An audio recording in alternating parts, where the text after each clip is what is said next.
अब जिस चीज का हम इंतजार कर रहे हैं, जैसे उनका जब उद्बोधन होगा तो सभी लोग अपनी जगह बैठे रहेंगे, कोई अपनी जगह से हिलेगा नहीं। बच्चों, इस कार्यक्रम में उनको उद्बोधन के साथ साथ बच्चों से, स्टूडेंट से इंटरेक्शन भी है, तो बिल्कुल इस कार्यक्रम का फुल मजा लीजिए, लेकिन अनुशासन अपने हाथ में रखिए। कल खान सर जाकर के ये ना कहे कि मैं बुंदेलखंड में गया था, वहां के बच्चे बहुत अनुशासनहीन है। ठीक है ना? तैयार है स्वामी जी? तो अब मैं सभी से अनुरोध करूंगा कि वीडियोग्राफी करने के लिए भी आप लोग आगे न आए, मतलब अपनी अपनी जगह से ऐसा व्यवस्थित बना लें कि सबको आगे पीछे दिखाई दे। ठीक है भैया? हाँ, तो अब मैं आमंत्रित करूंगा आज जो कार्यक्रम है अवार्डी का, तो मैं खान सर से अनुरोध करूंगा समिति की तरफ से आप आए और इन बच्चों को उद्बोधन दें। माननीय खान सर,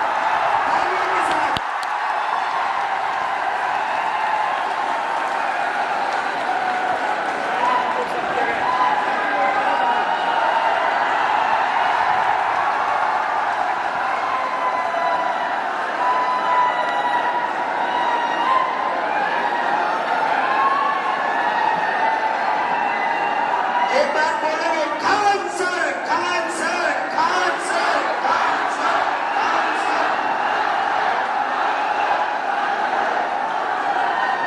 बहुत बहुत धन्यवाद सर आपका।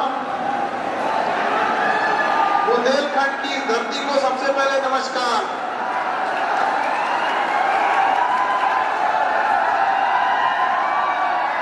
आज इस अवार्ड सेरेमनी में आए सभी गणमान्य लोगों को मेरा नमस्कार। सभी जनप्रतिनिधि, इस व्यवस्था के सुचारू रूप से चल सके उसके लिए जो संगठन बना, जो समिति बनाई, सारे लोगों ने एक अच्छे से व्यवस्था को सुचारू रूप से चालू रखा। हूं सभी को मेरा नमस्कार। इस अवार्ड सेरेमनी के मुख्य अतिथि पद्मश्री विजेता हमारे डॉक्टर बीके संजय सर,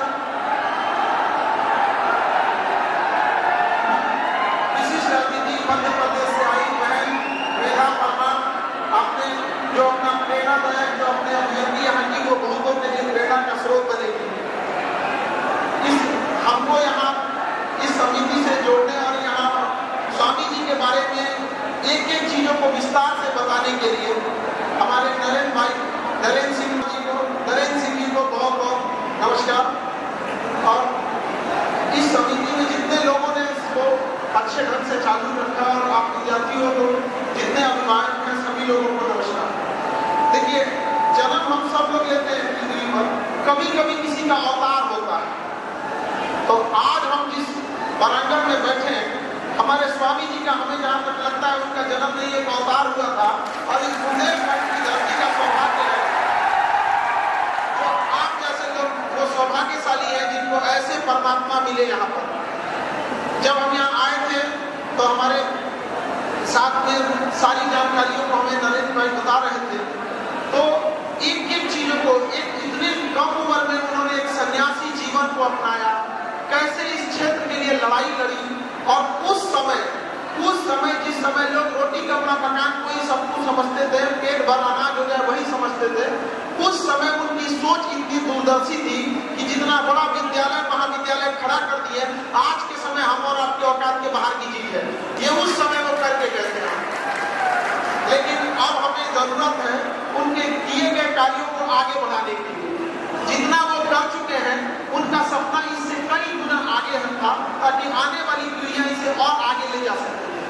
बिना शिक्षा के आप कहीं आगे नहीं जा सकते। यही सबसे सस्ता और सुलभ हथियार है और हर हथियार की अपनी मैगजीन क्षमता होती है कि उसमें कितने बारूद आ सकते हैं, कितनी गोलियां आ सकती है। लेकिन शिक्षा एक ऐसा हथियार है जिसका गोली कभी खत्म नहीं होता है। और आप आज के टाइम में मेटल डिटेक्टर में हथियार पकड़े जाते हैं, शिक्षा रूपी हथियार किसी मेटल डिटेक्टर में नहीं पकड़ा जाता है।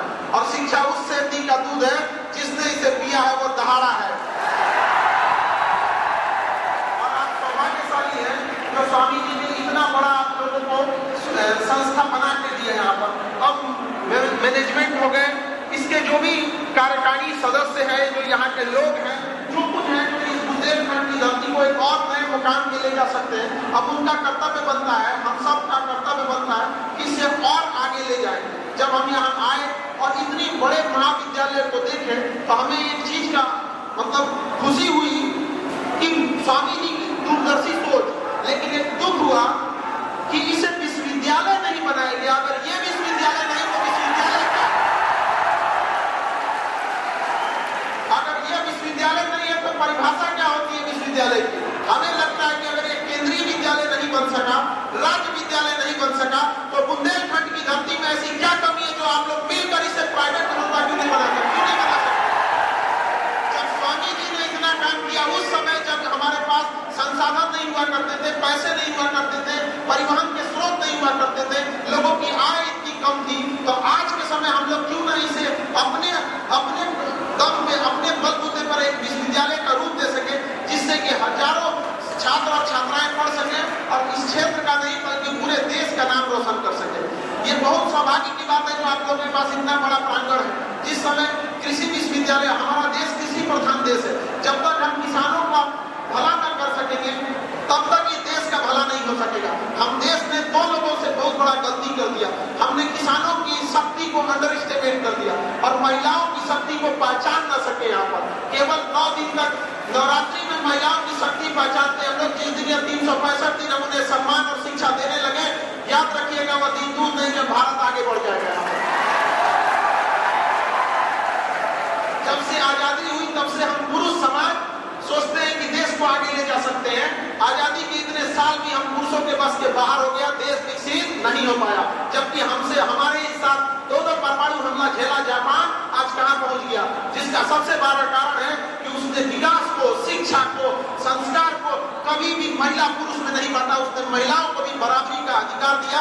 जिस दिन हम लोग की शिक्षा में यह अधिकार देंगे वह दिन दूर नहीं जब भारत के विकसित देशों में गिना जाएगा। और महिलाओं से कहते हैं कि समाज आपका कितना सुनेगा, समाज में आपका कितना दबदबा रहेगा, समाज में आपका कितना पहचान रहेगा, ये उसी बात पर डिपेंड करता है कि विद्यालयों में आपका कितना दबदबा है। जिस दिन विद्यालयों में आपकी बराबरी पुरुषों के बराबर हो गई, उस दिन आपको पुरुषों के बराबरी खड़ा करने में कोई नहीं रोक सकता। ये क्रांति की शुरुआत विद्यालयों से होती है यहाँ पर, क्योंकि एक शिक्षित व्यक्ति जितना बेहतरीन ढंग से क्रांति ला सकता है, समाज में बदलाव ला सकता है, उतना एक अशिक्षित व्यक्ति से मुश्किल होता है। हालांकि मेरे इस बात को स्वामी ब्रह्मानंद जी ने काट दिया था।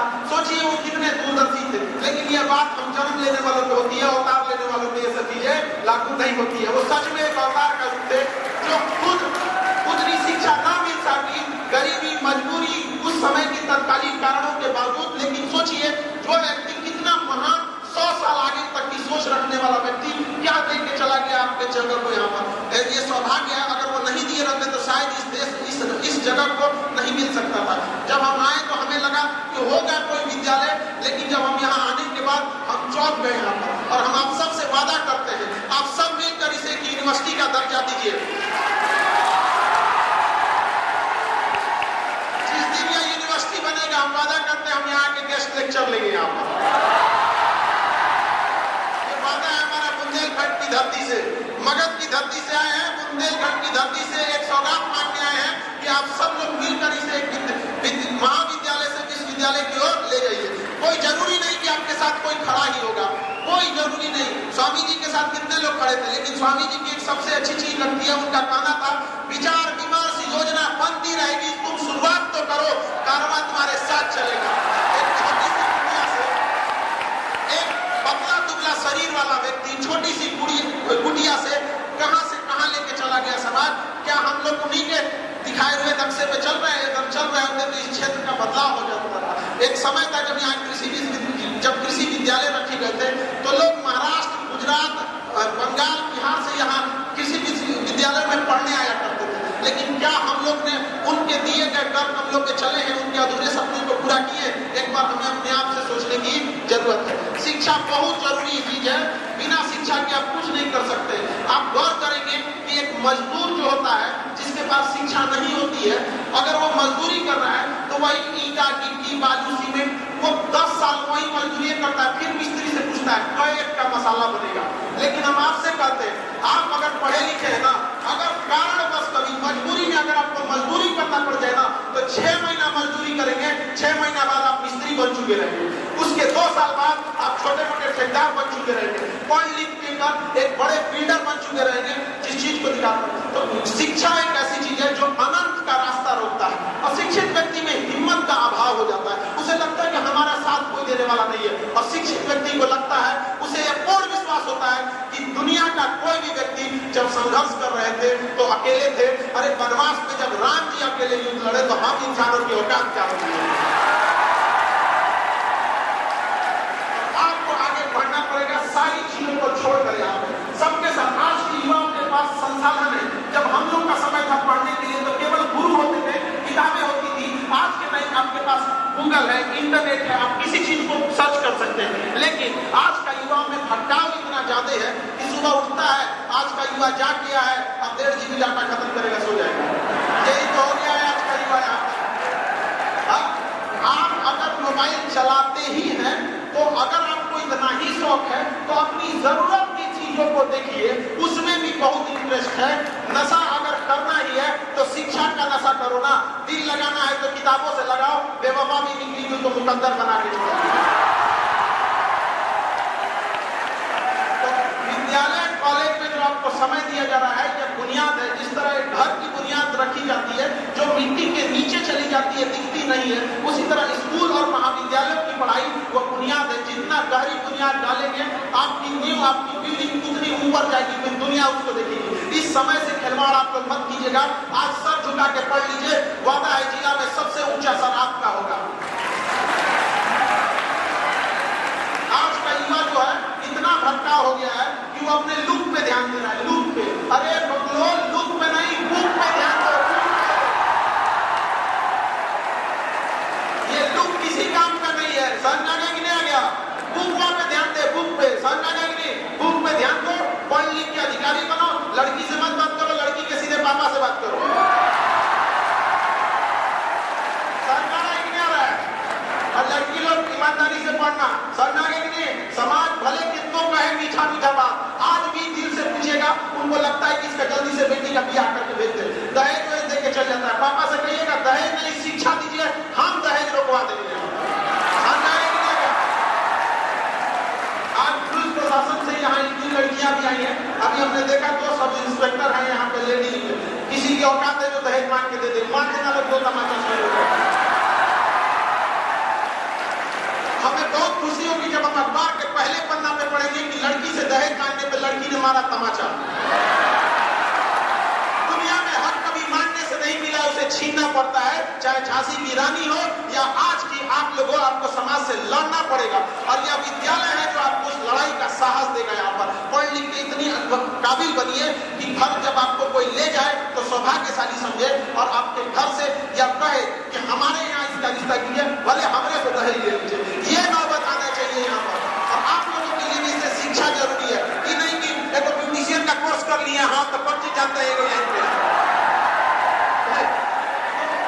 उसमें आपको बदलाव दिखना चाहिए समाज में। यहाँ पर समझ आ रहा है कि नहीं आ रहा है? जिस दिन ऐसा होगा जब एक शिक्षित महिला जाएगी अपने घर में और घर को सजा के रखेगी, आने वाले 10-20 सालों में ये मैसेज जाएगा कि हमने दहेज नहीं लिया था, दहेज के बदले शिक्षित महिला लाए थे। मेरा घर आज भी ज्वाइंट फैमिली है, तुमने दहेज लिया था, 1 साल में तुम्हारा परिवार बिखर गया। जिस दिन 10 साल तक ये मैसेज जाने लगेगा ना, थरथरा जाएंगे पुरुष लोग कि भैया घर अगर सुरक्षित रखना है। माँ बाप को भी लगेगा कि बुढ़ऊ माँ बाप ना बुढ़ापा में रोते हैं कि पतो हमारे साथ ऐसा किए। अरे ये वही माँ बाप है जो चढ़ के दहेज लिए थे।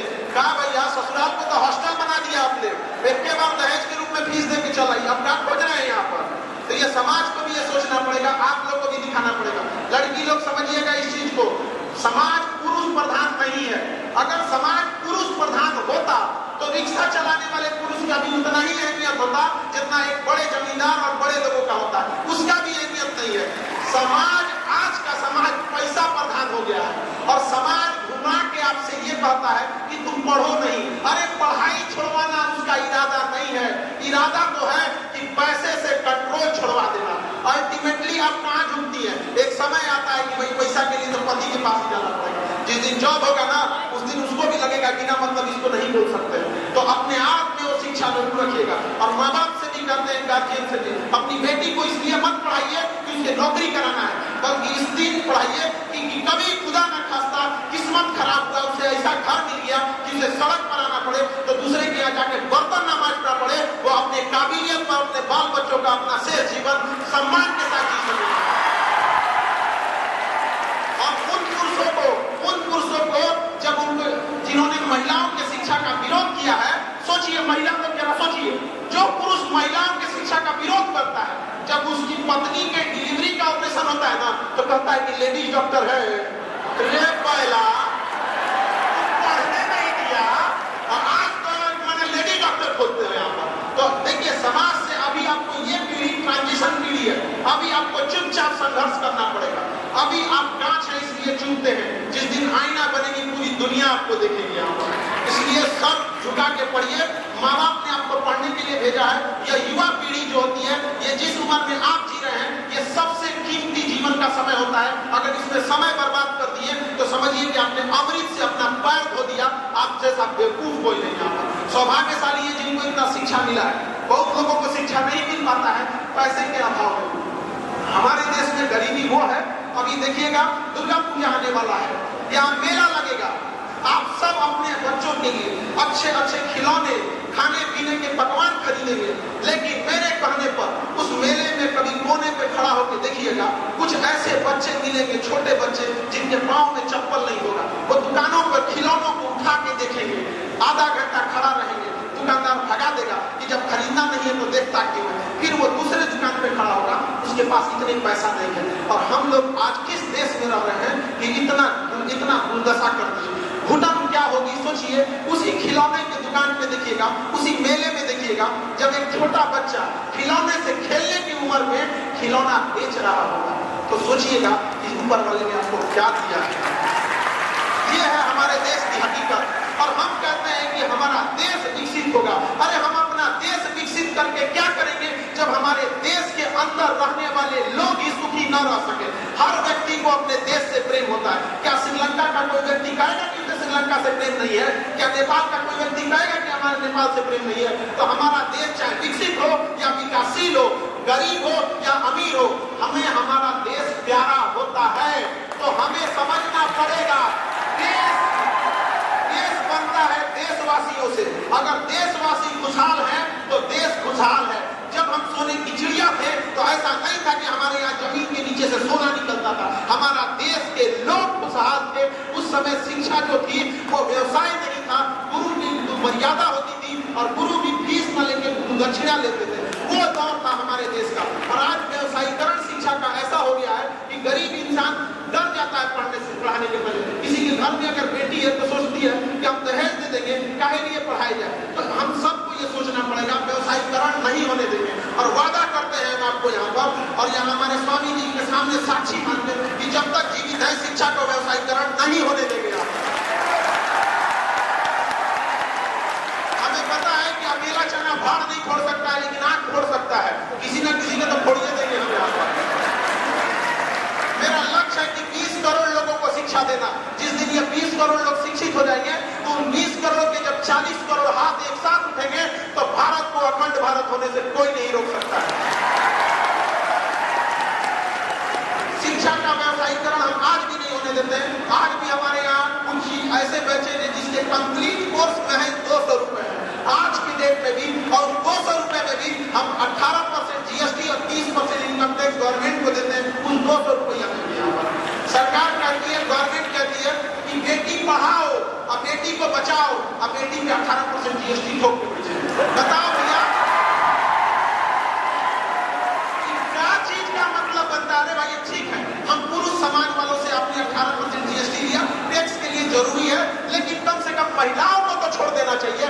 एक सुर में महिलाएं आवाज उठाएं, ये बुंदेलखंड वीरों की धरती रही है, यहाँ से आप आवाज उठाइए। हमें बहुत खुशी होगी जब ये सुनेंगे कि बुंदेलखंड की वीरांगनाओं ने, वीर महिलाओं ने अपने लिए हक की लड़ाई लड़ी थी। हाथ पे हाथ रख के नहीं होगा, तो नारा बोल देने से नहीं हो जाता है कि बेटियां पढ़ने लगेंगी। ये दिखना चाहिए धरातल पे कि बेटियों को पढ़ने के लिए कुछ किया जा रहा है। और सारे बच्चों से कहते हैं, जब बेटियां बहनें जब क्लास में पढ़ने आती हैं तो सम्मान से देखिएगा। आप अपनी बहन के लिए शेर बन जाते हैं तो दूसरे बहन के लिए कुत्ता मत बनिएगा।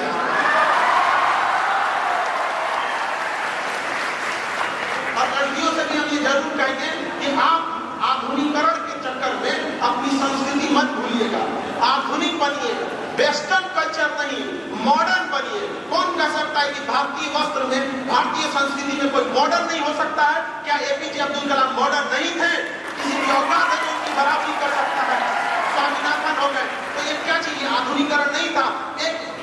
एक ऐसा व्यक्ति हमारे स्वामी जी यहाँ पर, तो हमारे स्वामी जी को क्या आप आधुनिक नहीं करेंगे?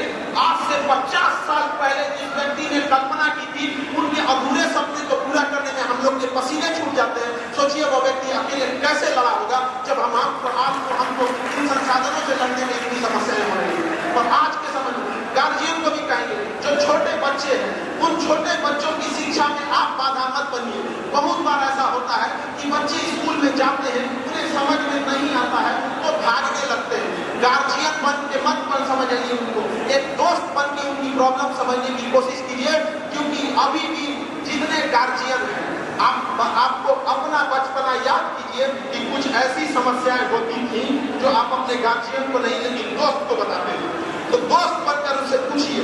वरना अब महिला लोगों को भी करते हैं कि आप लोग अपने बच्चों को इवन कहिए कि उनका लड़का तो इतना अच्छा पढ़ता है, तुम काहे पढ़ते हो? तुलना मत कीजिए। वरना जिस दिन वो पलट के आपसे कहेगा कि रेस्टोरेंट में तो खाना इतना बढ़िया बनता है, आप कैसे बनाती है? तो लौट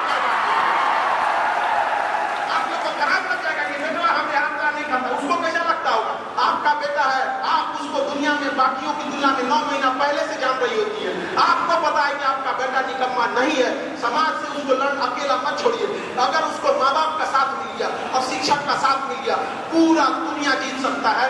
महाभारत में जिन लोगों ने युद्ध जीता, उनके साथ बस इन्हीं 3 लोगों का साथ था, माँ बाप और उनके गुरुओं का। इसलिए उनको अपना दोस्त बन के समझिए। उनकी कोई गलतियां हो रही है तो समझने की कोशिश कीजिए। और शिक्षक से भी कहते हैं कि आपके पास ज्ञान का भंडार है, लेकिन जो आपसे शिक्षा लेने आया है वो एक साधारण सा बालक है। उसके सामने आप बहसबाजी और ज्ञान का परिचय मत दीजिए। और इतना ही शौक है ज्ञान का परिचय देने के लिए तो बराबरी में परिचय दीजिए। एक आयोजन कराइए जहाँ शिक्षकों का वार्तालाप हो वहां पर। बल्कि शिक्षकों का कर्तव्य बनता है कि छोटे बच्चों को एकदम छोटे से छोटे लेवल में जाके समझाएं ताकि उसे समझ में आ जाए। देखिए, हमारे घर में अगर कोई पकवान बना है तो उसे हम कंचू से नहीं खा सकते क्योंकि मुंह में नहीं घुसेगा। उसको खाने के लिए हमें छोटा चम्मच लेना पड़ता है ताकि हमारे मुंह में जा सके। यही काम एक शिक्षक का है।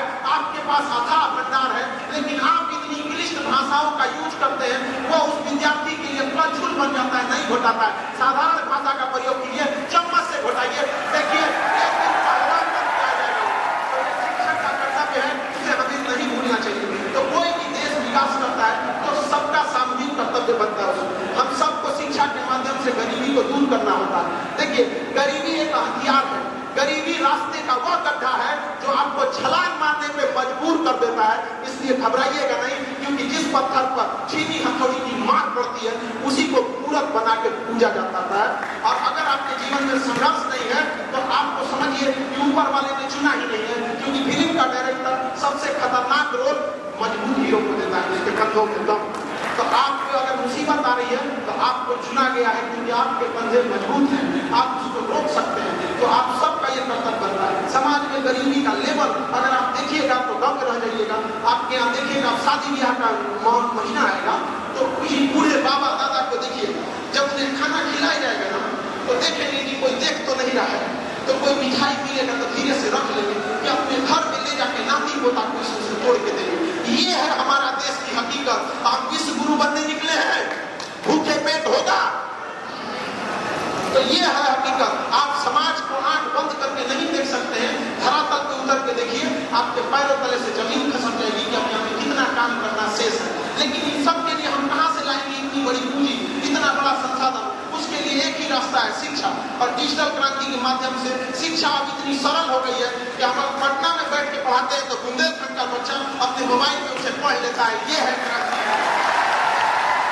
आप सारे विद्यार्थियों को कहते हैं कि आपके लिए बाधा नहीं बनेगी। हम निरंतर कोशिश कर रहे होते हैं। जैसे IAS की परीक्षा में पहले फीस 2-2.5 लाख हुआ करती थी, तो 2-2.5 लाख रुपया फीस वही दे सकता था जिसके घर में अमीर हो। अरे जो अमीर बन के DM बन गया, जिसने गरीबी नहीं देखी, क्या खाक गरीबी दूर करेगा वो? जो कभी पानी में नहीं उतरा वो तैराकी सिखाने गया है। ये तो हाल हो गया है यहाँ पर। तो हमने उसको रियलाइज किया कि 2 लाख की फीस को हम आपके मोबाइल पे, आपके घर तक मैं 6 से 7 हजार रुपये में पहुंचा देते हैं। 2 लाख की पढ़ाई उसी शिक्षकों की मदद से। अभी हमने बिहार में PCS का एग्जाम होता है, जैसे UP PCS का होता है, हमने दोनों का चालू किया। मैं 4 से 4.5 हजार रुपए में। हमारे यहाँ एक बच्चा था, मुकेश नाम था उसका, उसने जब बिहार PCS का प्री निकाला और मेंस निकाला, उसका इंटरव्यू था। तो इंटरव्यू के टाइम हर बच्चे खुश होते हैं कि अब हम इंटरव्यू के बाद एक PCS अधिकारी हो जाएंगे। वो बच्चा आया और कहता है, एकदम टेंशन में था। तो हमने उससे पूछे, अरे भाई तुमने दुनिया की भारत की दूसरी सबसे बड़ी परीक्षा IAS के बाद PCS होता है, उसका प्री मेंस निकाल लिया और इंटरव्यू के बाद तो PCS अधिकारी क्या लाएगा? उसने कहा सर मेरे भैया चाय बेचते हैं, मेरे यहाँ घर नहीं है, छप्पर है और मेरे पास अच्छे कपड़े नहीं है जो इंटरव्यू में पहने जा सकते। आज वो बच्चा PCS अधिकारी है। महज 499 रुपए दिया, उसने महज 499 रुपए दिया था। अभी बिहार में शिक्षक की बहुत सारी आई थी वैकेंसी, उसमें हमारा एक विद्यार्थी आया। तो ऐसे बहुत सारे विद्यार्थी झुंड में आए, लगभग 50-60, जिनका मिठाई नौकरी होती थी तो मिठाई खिलाने। वो बच्चा जब हमें मिठाई खिला रहा था तो उसका जो मिठाई मुंह में खिलाना चाहिए ना, वैसे माथा पे रख दिया और हमको भी नहीं समझ पाए। फिर हम देखें वो बच्चा 100% आंखों से नहीं देख सकता था, पूरी तरह से नेत्रविहीन था और वह एग्जाम निकालकर आज पटना के पास एक जगह है बिहटा, वहां पर आज सरकारी अफसर बन के बैठा हुआ है। तो ये हाल होता है। ये ताकत है शिक्षा की।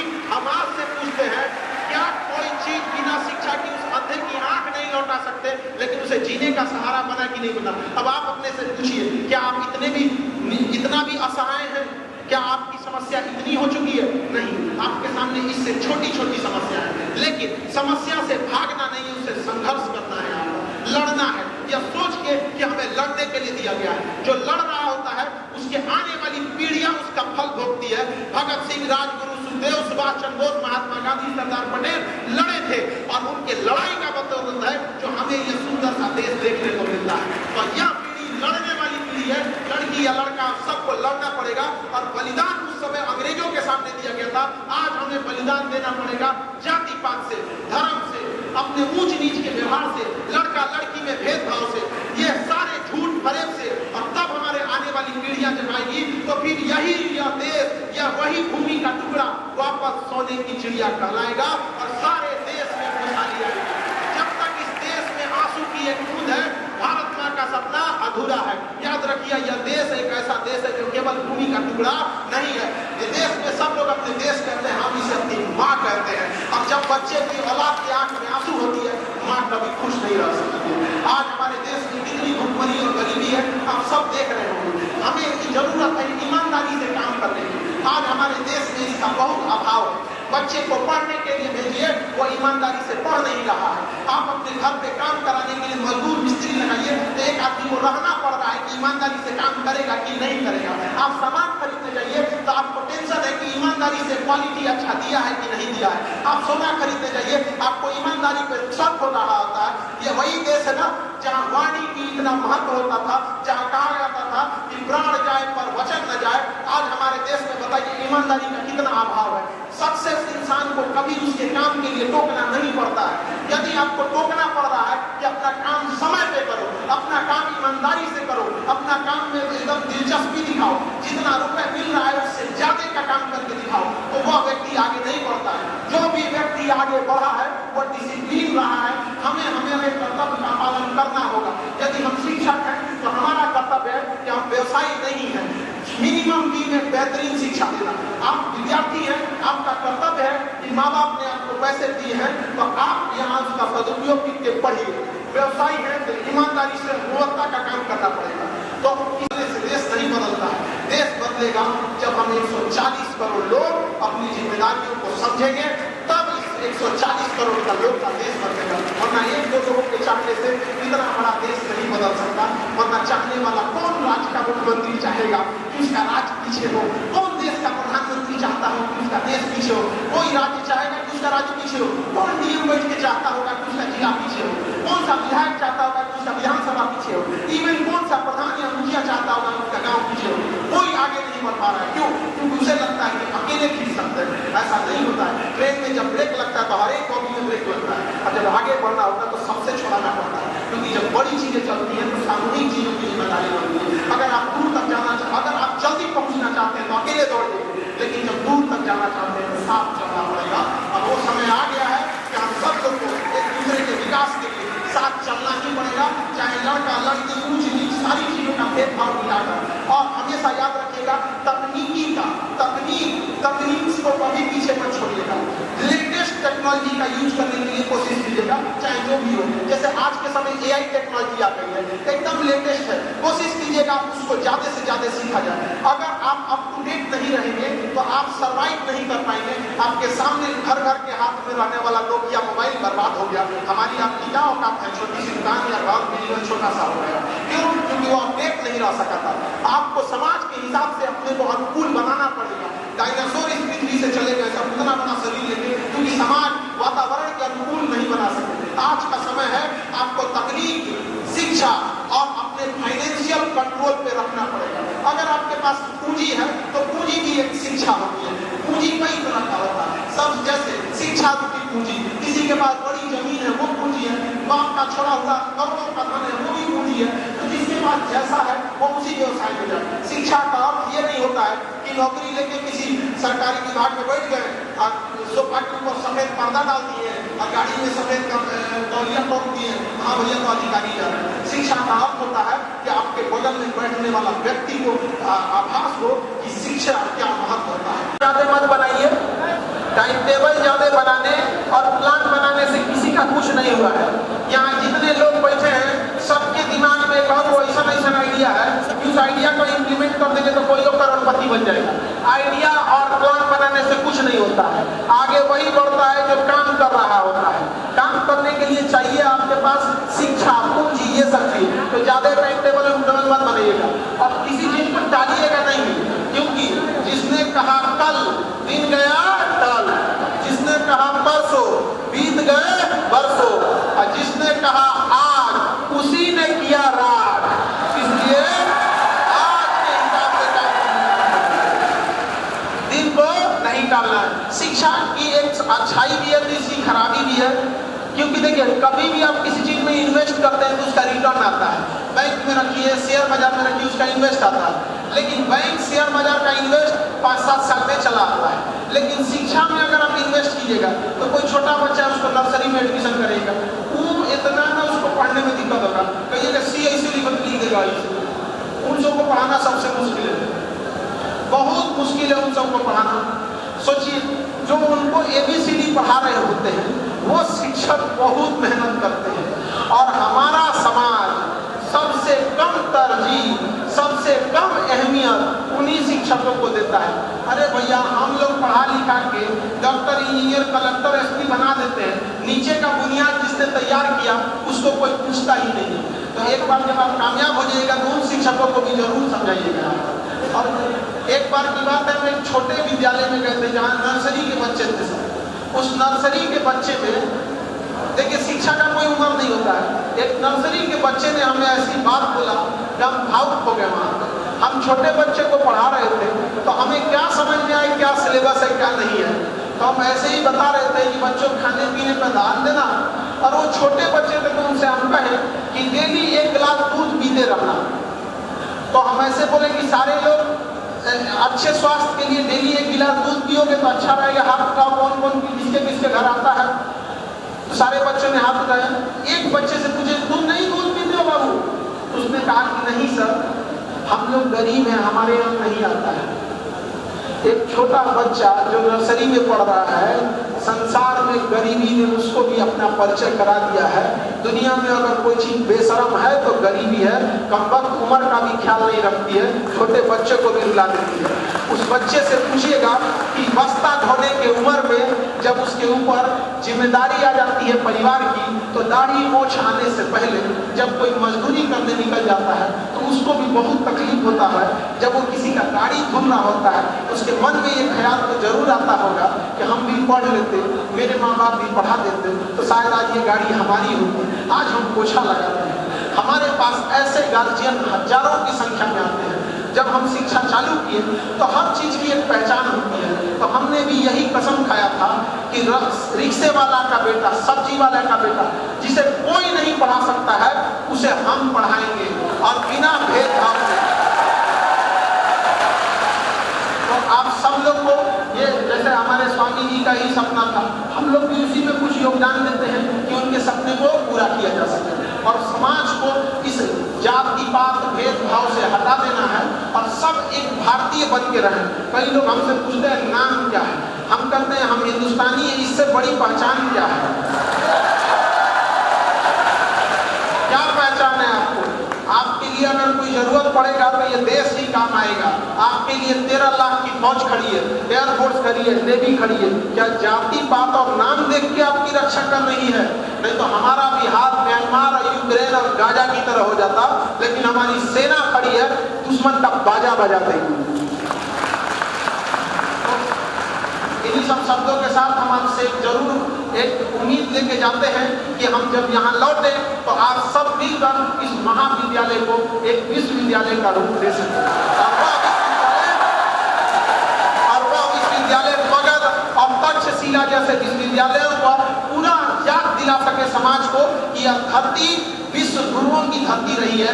दोबारा यहाँ से जैसे महायान और हैंसन पढ़ने आते थे विदेशों से, बड़ा खुशी होगी जब ऐसे महाविद्यालय और विश्वविद्यालयों में फिर से विदेश से लोग पढ़ने आएंगे। इन्हीं सब बातों के साथ जय हिंद।